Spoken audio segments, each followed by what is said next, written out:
ሰበር ዜና አፋጣኝ የጥንቃቄ መልእክት ለትግራይ ህዝብ ተላልፈዋል። በዝርዝር ይሰሙታል። በሌላ በኩል ህወሓት በሽረሪና በደረሰበት ወታደራዊ ሽንፈት ምክንያት በአዲስ የፈጠራ ድራማ መጥቷል። እንመለከተዋለን። ወደ መካከለኛው ምስራቅ ሰበር ዜናዎች ስንሸጋገር የእንግሊዝ መርከብ በኦማን ባህር ተመቷል። የአሜሪካ ጦር ኢራንን ለመቅጣት ያልተለመዱ ሐሳቦች እንዳሉት ተዘግቧል። ሁሉንም በዝርዝር ወደ እናንተ አደርሳለሁ። ሰላም ጤና ይስጥልን ውድ ተመልካቾቻችን፣ የሰዓቱን የተመራረጡ ሰበር ዜናዎችን ይዤ ቀርብ ያለው አብራችሁን ቆዩ። በቀጣይ ፈጣንና እውነተኛ ሰበር መረጃዎችን በፍጥነት ለመከታተል ቻናሉን ሰብስክራይብ ካላደረጉ አሁኑኑ ሰብስክራይብ በማድረግ የዶል ምልክቷን በመጫን ቤተሰብ ይሁኑ። ይህን ቪዲዮ ላይክ በማድረግ ደግሞ ቤተሰብነታችሁን አጠናክሩ። እስከ ቪዲዮ መጨረሻ አብራችሁን ዝርዝሩን ተከታተሉ።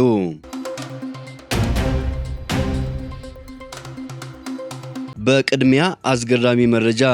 በጦር ሜዳ የተመዘገቡ ልዩ የዘመቻ ውጤቶች በደንብ ተሰንደው በታላላቅ የጦር አካዳሚዎች በሚሰጡ ኮርሶች ውስጥ በኬዝ ስተዲ አለፍ ሲልም ራሳቸውን ችለው እንደ አንድ ኮርስ ይሰጣሉ።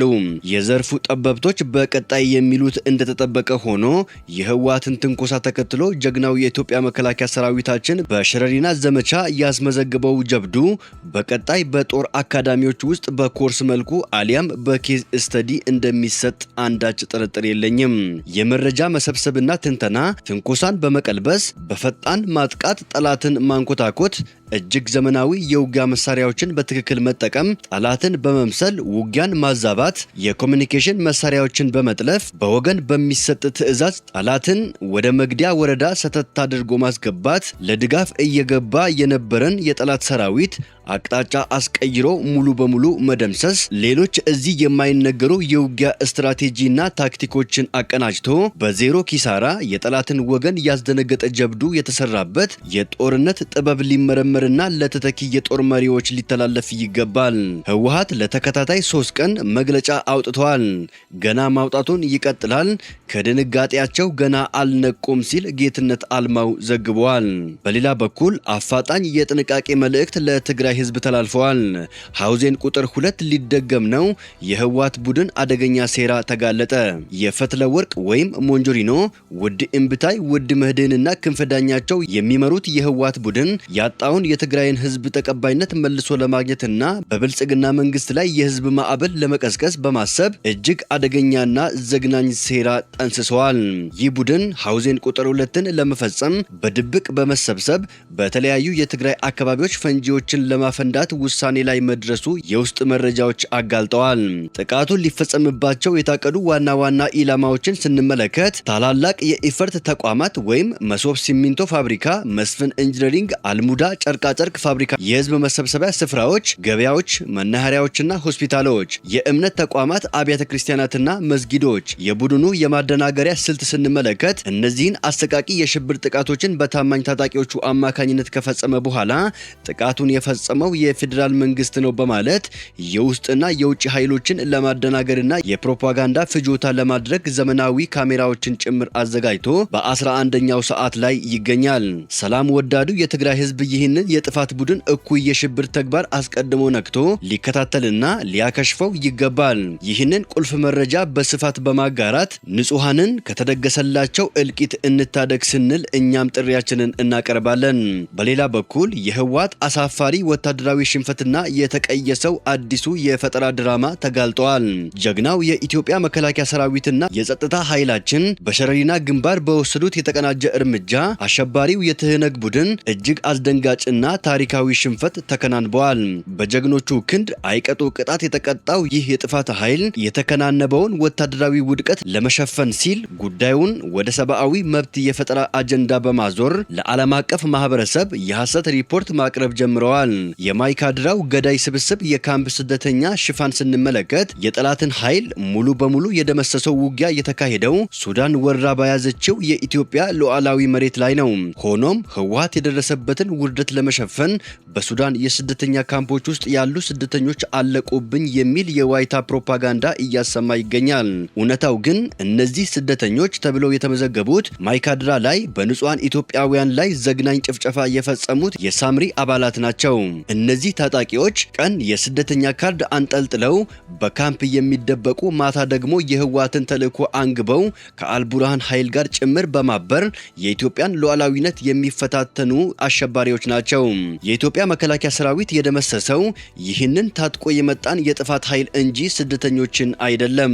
የዓለም አቀፍ ሚዲያዎች የተሳሳተ ዘገባና የትህነግን ሸፍት ስንመለከት አንዳንድ ሚዲያዎች ከትግራይ ወደ ሱዳን ሰዎች እየተሰደዱ እንደሆነ አድርገው የሚያቀርቡት ዘገባ ፍጹም ስህተትና የህወሓትን የሐሰብ ትርክት የሚያስተጋባ ነው። ጦርነቱ እየተካሄደ ያለው ከትግራይ ክልል ጋር በማይገናኝና ህዝብ በስፋት በማይኖርበት የድንበር ወረራ ቀጠና ላይ ነው። ከዚህ ጦርነት እየሸሹ ወደ ሱዳን ካምፖች የሚገቡ ንጹሃን ዜጎች ሳይሆኑ በኢትዮጵያ መከላከያ ሰራዊት የተመቱ የቆሰሉና የተበታተኑ የህወሓት ታጣቂዎች ናቸው።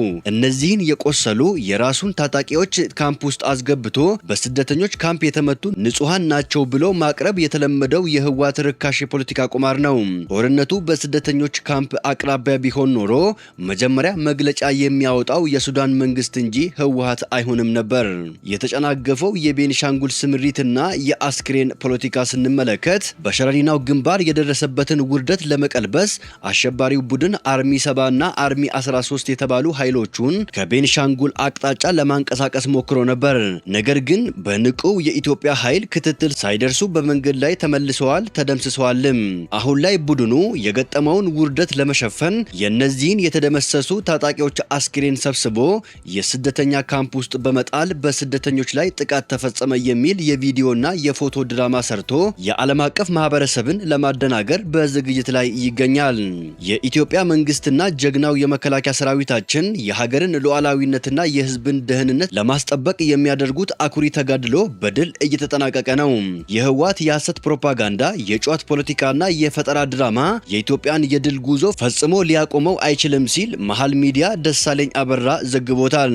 ወደ ዓለም አቀፍ ሰበር ዜናዎች ስንሸጋገር የዩናይትድ ኪንግደም የባህር ንግድ ኦፕሬሽን ማዕከል እንዳስታወቀው በኦማን የባህር ዳርቻ አቅራቢያ የምትጓዝ አንዲት የጭነት መርከብ ባልታወቀ ተወንጫፊ መሳሪያ መመታቷን ሪፖርት አድርጋለች።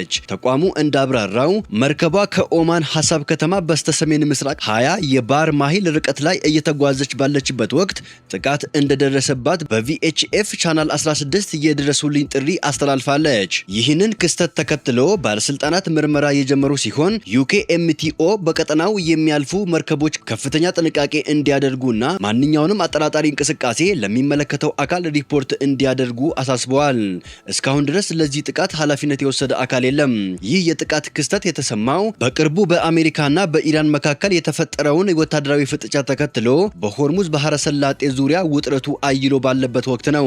ዋሽንግተን በዚሁ ስትራቴጂካዊ የውሃ መስመር ላይ የባህር ላይ ጉዞ ነጻነት እንዲረጋገጥ ለቴሄራን ጥሪ ስታቀርብ፣ ኢራን በበኩሏ በባህር ዳርቻዎቿ አቅራቢያ የሚደረጉ የመርከብ እንቅስቃሴዎች በሷ ቁጥጥር ስርና እይታ ስር መሆን አለባቸው የሚል ጠንካራ አቋም እያንጸባረቀች ትገኛለች። ባለፈው ቅዳሜ የአሜሪካው ፕሬዝዳንት ዶናልድ ጄ ትራምፕ በቀጠናው በተደረገ የሽምግልና ጥረት ምክንያት በኢራን ላይ ሊፈጽሙት የነበረውን ወታደራዊ ጥቃት መሰረዛቸውን መግለጻቸው ይታወሳል። ይሁን እንጂ የኢራን ባለስልጣናት ይህንን የፕሬዝዳንቱን ንግግር ውድቅ በማድረግ የሆርሙዝ ባህረ ሰላጤን ዳግም ክፍት ለማድረግ የተደረሰ ምንም አይነት ስምምነት የለም ሲሉ ሪፖርቶቹን አስተባብለዋል። በሌላ በኩል የአሜሪካ ጦር ኢራንን ለመቅጣት ያልተለመዱ ሐሳቦች እንዳሉት ተዘገበ። የአሜሪካ ጦር ኢራንን ለመቅጣትና ጫና ለማሳደር በፈጠራ የተሞሉና ያልተለመዱ ሐሳቦችን እየተመለከተ እንደሚገኝ ሲኤንኤን ለጉዳዩ ቅርበት የሆኑ ምንጮችን ጠቅሶ ዘግቧል።